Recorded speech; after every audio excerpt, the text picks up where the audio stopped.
बिहारच्या धर्तीवर महाराष्ट्रामध्ये देखील जातगणना करण्यात यावी या मागणीसाठी राष्ट्रवादी काँग्रेसचे राष्ट्रीय सरचिटणीस डॉक्टर जितेंद्र आव्हाड यांच्या मार्गदर्शनाखाली राष्ट्रवादीच्या ओबीसी सेलचे प्रदेशाध्यक्ष राज राजापूरकर यांच्या नेतृत्वाखाली शिष्टमंडळाने जिल्हाधिकारी अशोक शिंगारे यांना निवेदन दिले। राष्ट्रवादी काँग्रेसच्या ओबीसी सेलचे प्रदेशाध्यक्ष राज राजापूरकर, राष्ट्रवादीचे शहराध्यक्ष सुहास देसाई, कार्याध्यक्ष प्रकाश पाटील, महिला कार्याध्यक्ष सुरेखा पाटील, ओबीसी जिल्हाध्यक्ष मुकेश पाटील, ठाणे ओबीसी सेलचे अध्यक्ष गजानन चौधरी आदींच्या शिष्टमंडळाने जिल्हाधिकाऱ्यांची भेट घेऊन त्यांना निवेदन दिले। राष्ट्रवादी काँग्रेसने दिलेल्या निवेदनानुसार नुकतीच बिहारमध्ये स्वतंत्रपणे जातीनिहाय जनगणना पार पडली आहे। तामिळनाडू, छत्तीसगड आणि इतर अनेक राज्यांनी सुद्धा ओबीसी जनगणना केल्या असून त्यांच्या राज्याच्या विकासासाठी त्याचा उपयोग होत आहे। महाराष्ट्रामध्ये देखील जातीनिहाय जनगणना करण्याबाबतची गेल्या कित्येक वर्षापासूनची मागणी प्रलंबित आहे। देशातील अनुसूचित जाती व जमातींची जातवार जनगणना करून 150 वर्षे होत आलेली आहेत। स्वातंत्र्यानंतर भारत सरकारने फक्त अनुसूचित जाती व जमाती यांची जातीनिहाय तर इतर सर्वांची एकत्रित गणना करण्याचे धोरण स्वीकारले आहे। यातून इतर मागासवर्गीय ओबीसी वंचित राहिले आहेत। 5 मे 2010 रोजी लोकसभेत ओबीसी जनगणनेचा ठराव करण्यात आला होता। त्यासाठी शरद पवार यांच्या नेतृत्वाखाली सर्वपक्षीय प्रयत्न केले गेले होते। त्यातून 2011 ते 2014 मध्ये केंद्राने सामाजिक व आर्थिक जातगणना पार पाडली, मात्र त्यांची आकडेवारी राज्यांना दिली गेलेली नाही। देशात 2021 सालच्या नियमित जनगणनेचे काम अद्याप व्हायचे आहे, त्यात देखील जातीनिहाय गणना करावी। बिहारप्रमाणेच महाराष्ट्र शासनाने इतर मागासवर्ग, विमुक्त जाती, भटक्या जमाती व विशेष मागास प्रवर्ग यांची जातीनिहाय जनगणना करावी या मागण्यांचे निवेदन यावेळी देण्यात आले आहे। S9 news Thane.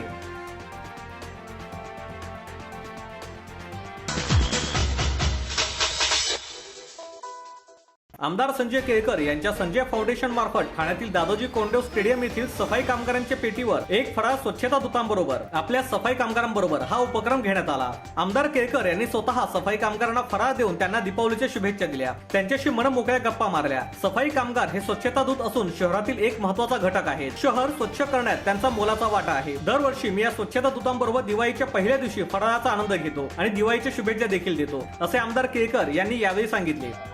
पहिल्या शुभेच्छा मी तमाम ठाणेकरांच्या तर्फे आमच्या या सफाई कामगारांना, जे केवळ कामगार नाहीत तर हे या शहराचे स्वच्छता दूत आहेत, यांना देण्यासाठी इकडे मी आलो।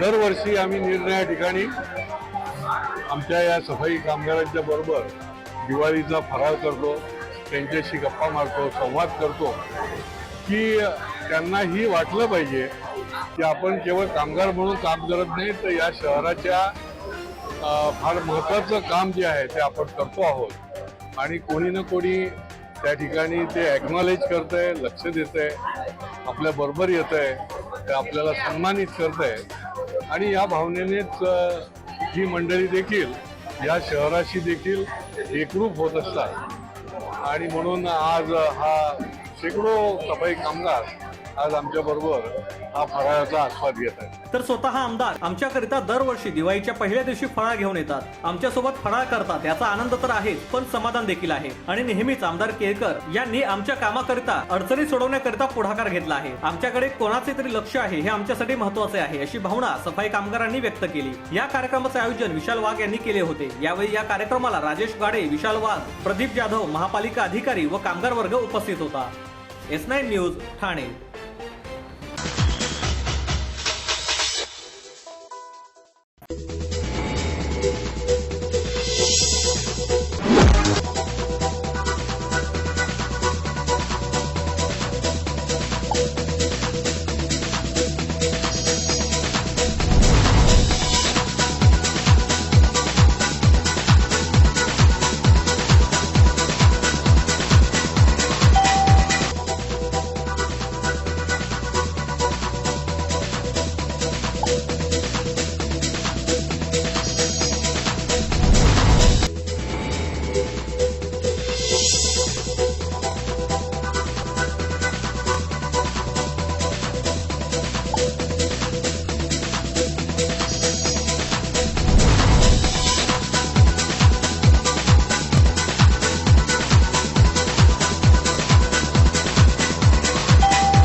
सर्व नागरिकांना आवाहन करण्यात येत आहे की सध्या डासांमार्फत पसरणाऱ्या डेंग्यू या आजाराचा प्रसार रोखण्यासाठी प्रत्येकाने पुढील प्रमाणे कार्यवाही करावी. डेंग्यू आजार एडिस इजिप्ती हा डास चावल्याने होतो. या डासांची पैदास साचलेल्या किंवा साचवलेल्या स्वच्छ पाण्यामध्ये होते. 8 दिवसांपेक्षा जास्त दिवस पाणी उघडे व साचून राहिल्यास त्यात डास अंडी घालतात. अंड्यांच्या अळ्या तयार होऊन पुढे डास तयार होतात. यासाठी आपल्या घरातील पाणी साठे उदाहरणार्थ बॅरल्स, पिंपे, टाक्या, हौद, रांजणे इत्यादी दर आठवड्याला रिकामे करून घासून पुसून कोरडे करून पुन्हा भरावे. 1 दिवस कोरडा दिवस म्हणून पाळावा. पाणी साठ्यांना घट्ट झाकणे बसवावीत किंवा जुनी साडी, चादर, धोतर यांनी बांधून झाकून ठेवावीत, म्हणजे डास त्यात जाऊन अंडी घालणार नाहीत. घराच्या गच्चीवर, आजूबाजूला, अंगणात कोठेही पाणी साचू देऊ नये. भंगार सामान उघड्यावर टाकू नये. उदाहरणार्थ टायर्स, प्लास्टिक सामान, कुंड्या, टाकाऊ वस्तू इत्यादी. अशा सामानात पावसाचे पाणी साठून त्यात डेंग्यूच्या डासांची पैदास होते. घरातील कूलर्स, फ्रीजच्या पाठीमागील ट्रे हे देखील वेळोवेळी कोरडे करावेत. लक्षात ठेवा, नुसत्या फवारणीने डास घनता कमी होत नाही, तर त्यासाठी डास पैदास ठिकाणे नष्ट करणे ही आपल्या सर्वांची जबाबदारी आहे. कोणताही ताप अंगावर न काढता जवळच्या शासकीय रुग्णालयात मोफत औषधोपचार घ्या. अशा प्रकारे नागरिकांनी सहकार्य केल्यास डेंग्यूचा प्रसार रोखणे सहज शक्य आहे.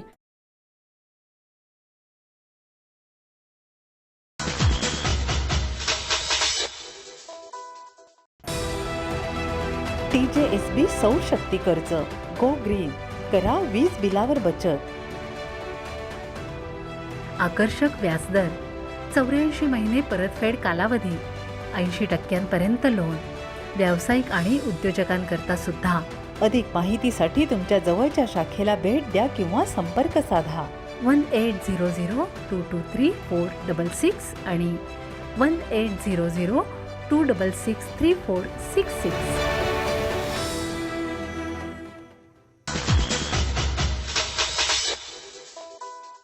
दिव्यांग व्यक्ती जर ना उमेद न होता यशस्वी जीवन जगत असतील तर धडधाकट व्यक्तींनी निराश व्हायचे काहीच कारण नाही, असे मत दीपस्तंभ फाउंडेशनचे संस्थापक व मनोबल प्रकल्पाचे प्रमुख यजुवेंद्र महाजन यांनी व्यक्त केले. यजुवेंद्र महाजन यांच्या दीपस्तंभ फाउंडेशनच्या मनोबल प्रकल्पातील विविध कलेत निपुण अशा 8 दिव्यांग विद्यार्थ्यांसह आनंद विश्व गुरुकुल या महाविद्यालयाला बुधवारी भेट दिली. यावेळी शारदा एज्युकेशन सोसायटीचे अध्यक्ष विलास ठुसे, खजिनदार अक्षर पारसनी, सौ विदुला ठुसे, प्रोफेसर इन्चार्ज विनायक जोशी, राजेंद्र पाटील आदी मान्यवर यावेळी उपस्थित होते. यावेळी दीपस्तंभ फाउंडेशनच्या मनोबल प्रकल्पातील दिव्यांग विद्यार्थ्यांपैकी एका अंध विद्यार्थिनीने गाणे सादर केले, तर एकीने पायाने हार्मोनियम वाजवून दाखविला, तर एकीने माहिती उद्योगातील आपले अनुभव शेअर केले.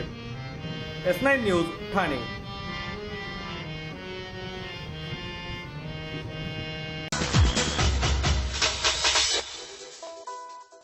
प्राधिकरणाच्या क्षेत्रातील 10 ठिकाणी सुरू असलेल्या रस्त्यांच्या कामांची गती आणि स्थिती दयनीय असून विविध कामांना विलंब होत आहे. त्यामुळे वाहतूक देखील कूर्म गतीने होत आहे, अशी माहिती ठाणे पोलिसांच्या वाहतूक विभागाचे उपायुक्त डॉक्टर विनय राठोड यांनी गुरुवारी पत्रकार परिषदेत दिली. ही कामे MMRDAचे मेट्रो प्रकल्प, ठाणे महापालिकेच्या हद्दीतील सिमेंट कॉन्क्रिटीकरण, काही कारणामुळे MMRDAच्या ठेकेदार कंपनीकडून बांधण्यात येणाऱ्या उड्डाणपुलांची उर्वरित कामे, अंडरपासची कामे, भूमिगत जलवाहिनी, मेट्रो पासची विविध कामे वेळेत होत नसल्याची माहिती त्यांनी यावेळी दिली. त्यांनी रखडलेल्या कामांची छायाचित्रे पत्रकारांसमोर मांडली. कापूरबावडी, राबोडी, कासारवडवली, मुंब्रा, नारपोली, भिवंडी, डोंबिवली, कल्याण आणि विठ्ठलवाडी या भागांमध्ये गेल्या काही महिन्यांपासून रस्त्यांची कामे रखडल्याची मीमांसा डॉक्टर राठोड यांनी पुराव्यांसह पत्रकारांसमोर केली. प्रत्येक ठिकाणी कामे का रेंगाळली आहेत हे त्यांनी स्पष्टीकरणासह सांगितलं. मेट्रो 4ची कामेही सुरू असल्यामुळे ठिकठिकाणी वाहनांना थांबावे लागते. काही वेळेस वाहने अन्य मार्गाने वळवावी लागतात, असंही ते म्हणाले. कापूरबावडी येथे मेट्रो 4चे रवी स्टील नाका कॅपिटल हॉटेल ते तळपाडा येथे सुरू असलेले काम, कासारवडवली येथे आनंदनगर ते बस डेपो आणि पातलीपाडा ब्रिज ते श्री महाविद्यालय येथे सिमेंट कॉन्क्रिटीकरणाची कामे, भाईंदरपाडा येथे उड्डाणपूल, तत्वज्ञान विद्यापीठ ते गायमुख पावेतो मेट्रो 4ची कामे, मुंब्र्यात MMRDAच्या उड्डाणपुलाचे 75% काम पूर्ण झाले असून 25% काम बाकी आहे. नारपोली येथे महत्वाची 4 कामे, भिवंडीतील कचेरीपाडा येथील 3 कामे शिल्लक आहेत, अशी माहिती देखील त्यांनी या पत्रकार परिषदेमध्ये दिली. S9 news, Thane.